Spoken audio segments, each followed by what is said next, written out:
laps to go. 1.7 seconds. Back to Kevin Harvick.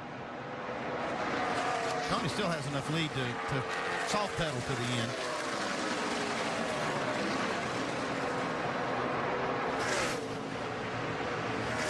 It was a year ago in New Hampshire. Tony Stewart led the first race of the championship. Ran out of gas while leading, coming to the white flag. He's coming to the white flag this time, leading with fuel mileage in play.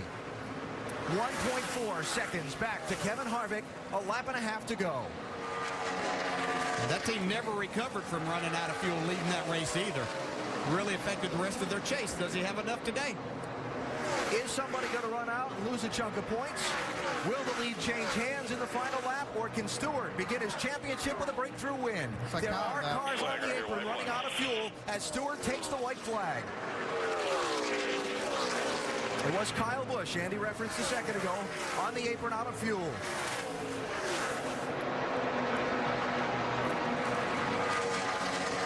Half a lap to go. Now Gordon's out of fuel. All clear. Keep coming.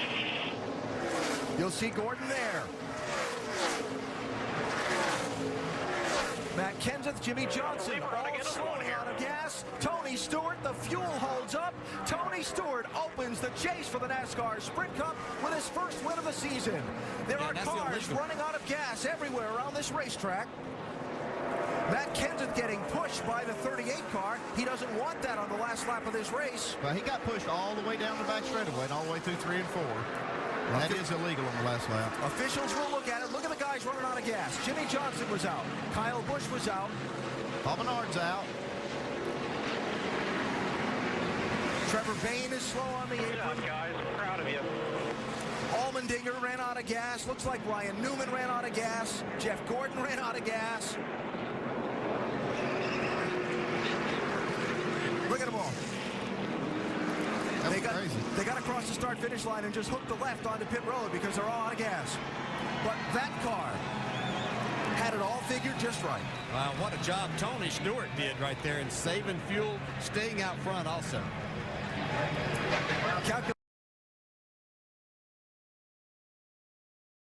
Report from pit road. Boyer is questioning whether he's running out of fuel. Here comes Stewart. Yeah, there it is. He's out. Stewart to the lead. 2 laps to go. Now, does Tony have enough fuel? It was this race a year ago. Stewart led coming off turn 4 to the white flag. And he ran out of gas. Is it going to be different this time? He's got a big lead. He can sit on that. He doesn't have to run very hard. White flag is up this time. 1 lap to go. Looks like Brad Keselowski took second away from Greg Biffle. Final lap in New Hampshire. Watching Tony Stewart to see if he's got enough fuel to make it. The advantage he has, he's up 7 seconds on Keselowski now as other people begin to fade. Take a deep breath. I got this. Sounds like he's got plenty of fuel. So if he was stalking him, he knew just what he was doing. 2 wins in a row to start the chase. Way to go. Tony Stewart wins at New Hampshire. Wow, that's impressive by Tony Stewart and this team. Brad Keselowski, great day. Greg Biffle out of fuel coming to the checkers. See if Jeff Gordon can beat him. Nope, looks like Biffle beat Gordon to the line. But Gordon was able to stretch the gas to get there. Keselowski gets second, Biffle third, Gordon fourth, Brian Vickers comes home fifth. Dale Earnhardt Jr. possibly out of gas coming to the checkers also and got a right front. Well, Matt Kenseth comes home 6th. What a rebound for him. Oh, another crazy finish. And Vince, this year at New Hampshire is going to come out a lot better for Darian Grubb.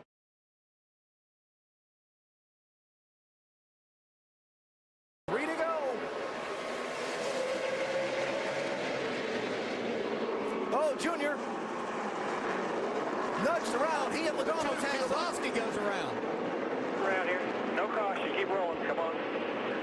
No caution. Need to roll here. And Stewart trying to get around Jimmy Johnson. He's got him cleared off 4. To the lead. Tony Stewart, 2 laps to go.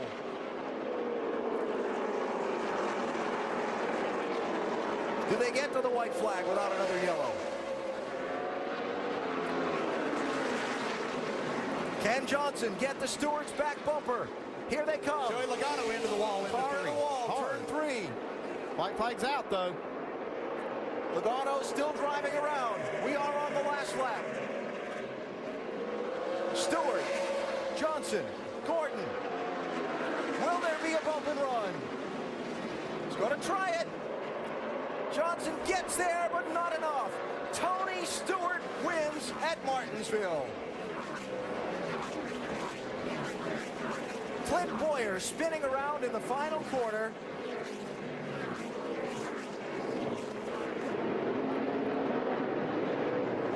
Just shy of the finish.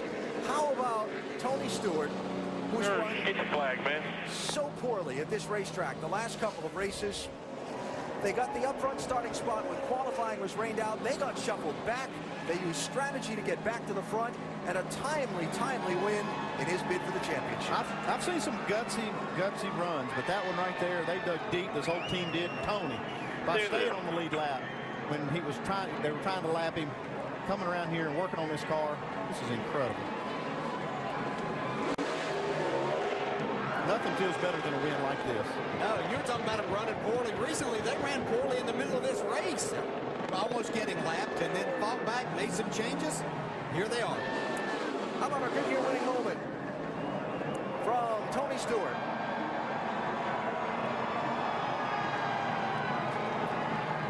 We gave these fans their money's worth today.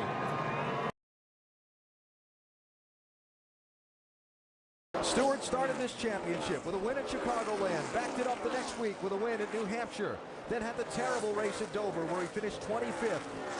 Not all that impressive at Kansas, 15th, but then 8th at Charlotte, 7th at Talladega, the winner at Martinsville last week, and a dominator today. He'll gain ground, not a ton, as Carl Edwards is going to finish second. But with his 4th win in 8 tries in his bid for the championship, Tony Stewart takes the checkered flag at Texas.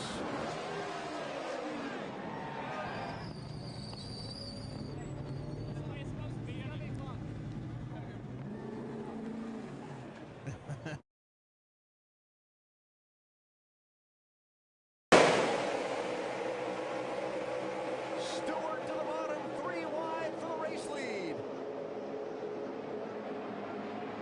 3 wide. You're at bottom, still 3 wide. Maybe 4 as the 99 comes down the back straightaway here. Kyle Busch and Keselowski not giving in. Stewart by Busch. Here's Edwards trying to keep pace. Oh, that's close.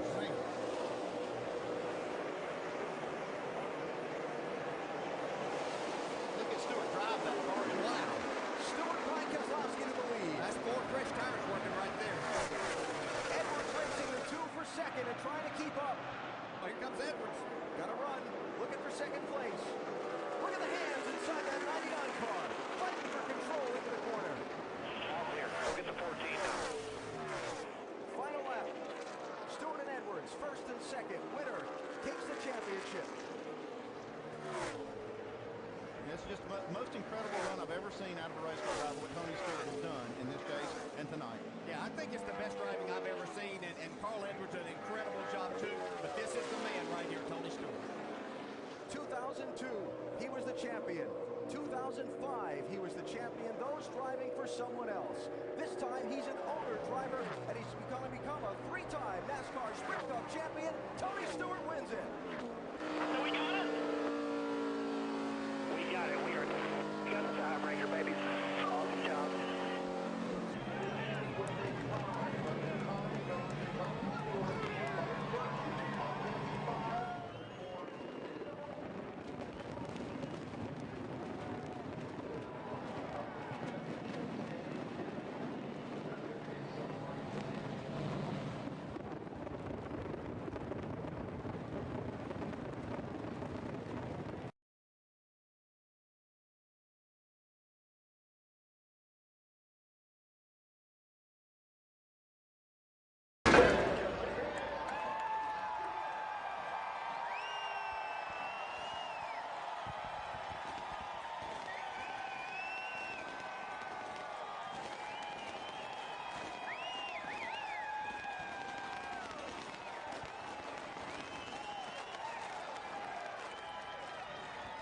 Ladies and gentlemen, your 2011 NASCAR Sprint Cup champion, Tony Stewart.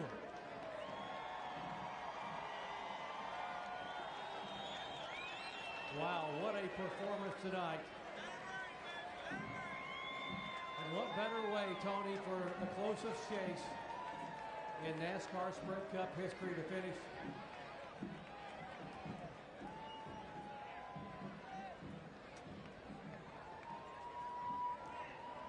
Tony, two of NASCAR's heavyweights.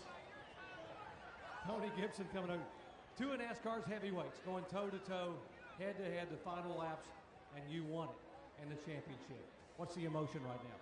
Oh, God, thank the Lord for this one, buddy. Man, I'm telling you, it's been a tough summer and a tough fall for us, and you got to believe in something. And the man upstairs, and he held this rain off just long enough for us to get this job done. So this is for Sprint and all these fans up here that stuck it out all weekend here in Homestead. And oh, my God. I don't care how long it rains. I'm going to be up all night. This is, oh, my God. Are you kidding me? For Office Depot, for Mobile One, Chevrolet, U.S. Army, Tornadoes, Quicken Loans, GoDaddy, Ritz, Oreos, Coca-Cola, just everybody that's a part of the Stewart Haas program. Mac Tools, we couldn't do it without you guys. It's just unbelievable. I mean, we said all week we just go out and win the race. We didn't have to worry about what he did, and that's what we did. And just if this doesn't go down as one of the greatest championship battles in history, I don't know what will. Let's talk about tonight. In the first 100 laps, Tony, you had to go from back to front twice. 3 and 4 wide passes on the restarts as Jeff Gordon comes up to congratulate him. And then the gamble on fuel. How concerned were you that maybe there were just too many obstacles to overcome after all you were having to battle tonight? This team, there's one thing I learned when Gene Haas and Joe Custer gave us this opportunity, and our good buddy Rick Hendrick, and I couldn't do it without you, Bud, and everybody at Hendrick Engines and Chassis. That there's no quit here. And Daring Grubb, that man up there, and everybody on this team has just dug deep and never given up. And this is an awesome night. Eddie Jarvis, Brett Food, everybody at Stewart Haas Racing. I've got the best team in the business, and it's just awesome. I'm so grateful to be able to do this for Gene Haas, because this man's invested a lot in this sport, and for him to have the faith in me to do this, just it takes a lot to do what he's done, and I'm glad I can get this done for him. Talk about people that meant a lot to the sport. That number 14 belonged to your hero and friend A.J. Foyt. He said you can take the number but drive it with the tenacity of a Texan. Tonight, you won a championship the way he won them, up on that wheel, refusing to lose. What does it mean to you to take this number, his number, back to a championship stage? I guarantee I'll probably talk to him tonight, and he's still going to tell me what I did wrong today, but I'm so proud. I mean, AJ's always been one of my heroes, and he's been very supportive of this when we did this. And when I asked him if it would be all right if I took his number, he was the one that gave me his blessing, and that meant the world to me. Carl Edwards, a class individual. What a battle! What a battle those final laps. What's going through your mind when you're seeing Carl back there, knowing that he's just going to do everything he can, and what a great effort he's had all year long to try to catch you, and you had to win the race to win the championship? Those guys have done an awesome job all year, and my buddy Ricky Stenhouse won the nationwide championship yesterday, and Jack got the owner's championship, so I didn't feel bad taking this one away from him tonight. But he's a great competitor, he's a great guy, and we've been giving him a rough time this week, but it was all in an effort to do what we did tonight here, and that's to win this championship. But it shows how classy a guy he is. He was the first one to me over there, and he just said, promise me one thing, that you'll enjoy this. And he goes, I hope it's you and I in this position again next year. So it just shows how much class he's got. He's a great guy.